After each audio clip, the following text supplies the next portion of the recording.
Ay. May flex lang niya talaga.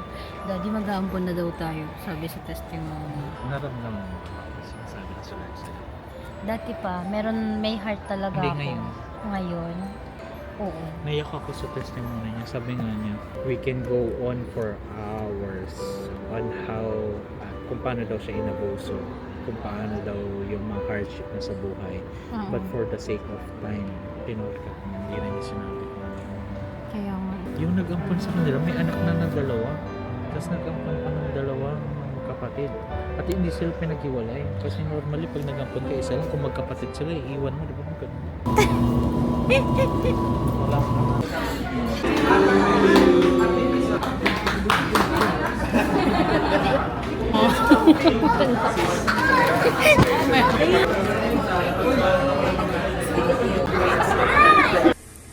Hi! Ayan, naghahanap ng wala para sa'yo, baby. Oh. bigyan ko siyang regalo, tapos balot ko sa kanya, tapos bibigyan ko regalo kay Cross, tapos naka-gift wrap, tapos papangat-gat ko sa kanya. Hindi nga naman marumagot nga yun eh. Hindi naman para sa'yo to. Tatawa sila.